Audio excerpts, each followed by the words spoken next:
عقد مجلس عملة مكناس دورته الاستثنائية صبيحة يومه الخميس 29 فبراير بقاعة الاجتماعات الكبرى أكدال.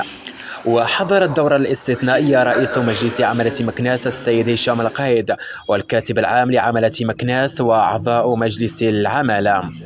وتم خلال هذه الدورة تقديم ملخص أشغال الدورة السابقة وتقديم بيان تنفيذ الميزانية لسنة 2023 والدراسة والتصويت على مشروع اتفاقية شراكة بين مجلس عملة مكناس. إنه استطعنا ولله الحمد بترشيد النفقات وبواحد شوية ديال الحكمة والرزانة أننا نوفروا واحد المبلغ مهم جدا ديال الفائض اللي وصل ل 8 مليون و333 ألف درهم تقريبا، وهذا المبلغ ماشي ساهل بالنسبة مقارنة مع الميزانية ديال المجلس.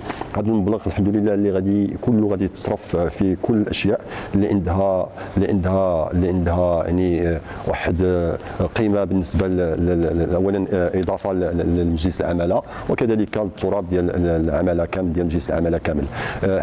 هذه البرمجة اللي جات في كل يعني في الشق الاجتماعي، في الشق الثقافي، في الشق يعني ديال البنية التحتية ديال واحد المجموعة ديال الحوايج اللي يمكن غادي تستافد بهم اليوم مجلس عمالة والتراب ديال عمالة مكناس. أهمها كما شفتوا هو واحد الاتفاقية مهمة جدا مع مدغشقر في إطار انفتاح المغرب ديال السياسة ديالو جنوب. هذه مدينة اللي غادي نمشيو ان شاء الله الرحمن الرحيم باش نساعدوهم. هذه اتفاقيه اللي دارت مع صندوق التنميه الافريقيه ومع كذلك مع وزاره الداخليه ومع جماعه مع مجلس عماله مكناس من اجل التمويل ديال واحد المدرسه في احد القرى ديال مدغشقر، وهذه في اطار الانفتاح ديالنا والانفتاح ديالنا على الدول الصديقه والشقيقه وكذلك الدول الجنوب كما كيدعو الى ذلك جلاله الملك نصر الله محمد السادس. اذا حنا غاديين في هذا الطريق وغاديين في هذه المنهجيه هذه ديال انفتاح المغرب. ثانيا كاينه اتفاقيات مع واحد المجموعه ديال الجمعيات اللي مهمه جدا، من اهمها جمعيه